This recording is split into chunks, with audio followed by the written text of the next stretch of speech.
ta hero Z Hmar ram hun sau ka som nga le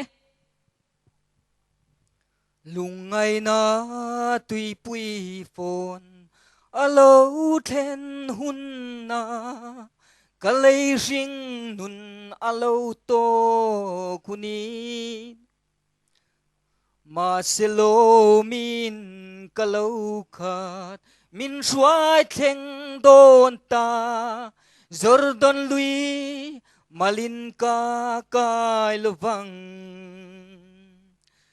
Jordan lui malin ka kai lovang ka thi ai lali suwa a thi sin chua thi na a chuan palunga oi to si Jordan lui malin ka kai lovang supply sangai isa chindu em ngarolok englang e sakdum choilok photro I have decided karon samayang chang khat che chang khat adang pol la thang du mai theya I have decided to follow Jesus. I have decided to follow Jesus. I have decided to follow Jesus. No turning back, no turning back. ha ui ve chang khat chu chu sap la tam tak zinga kha engei thlan na chan khera la li so nung zui du nyang La li suan nung zui na. ring tlatalom pi po chu ani le la dang pakhat toite sap la dang min sak sak thai em zai kan ma zai na hun du pui tam lo mai thiam o le zoram mi pui nan thlir don che tu na he O kan sang. du du ne mai ba black sheep popai la wa one little two little popai Baba Bexi Heavenly ul. Yes sir, 3 bag full.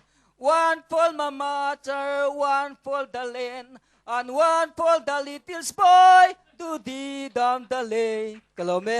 hello one little two little khan tilete a One little, 2, little 3, little Indian, 4, little 5, little 6, little Indian, 7, little 8, little 9, little Indian, 10, little India's boy. Kalome. oi kan lom lutuk ding me wa lom thon ngarolak kal te su kan ngai che ni in che dang kha nangma ir om spak chuak nge minan che pizza sin che mi Ima in kan say.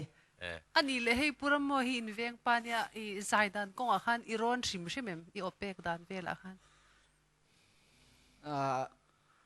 Ron ve ran chuang lo we. eron veran chang ani le in vc te kha an chak shim le tulan ti wang ron zui chengen ne I som na wang vc na an ron zui che kha achan Pusi zar khan ke man ka thla don ne ti tok. second round ni lungat chuanin mo I zaidan kal mang hei kan pu heta oma ilova ron nyang chu tira izai ropui shim ba ka dress box kan sole teng hotel chang khang bera pa waiter an la du mai the chen kalo me kan lo me o oi hero Z Hmar kan lo me heta hian engtin nge an ko thin che Hero Z Hmar men ti. hero Z Hmar ti deuh kherangai ti na ni mo Oh, ifan zai thiam em chutiam ni. kan ani le zanina khan mo kan judge te khai ron ti hlim lutuka nuami ti em Ti e o. ti mo chuanin ani le mizo idol ni hi in be sei reng em Be se ye o. be se ye a avan lom om ve tero chuanin ilo second round te ilo tling chawani chuan hei kan judge ringa puram mo ya in veng pa oma ilo in zir tiranga tero aman Oh, mizo idol ni turin tero kan se ti. chuan ani le vc te khan an ron thla chia an try hole don chem Thil chulan nei van tu na hen min ho sen kan thian pa pakhat nen kan oh ho.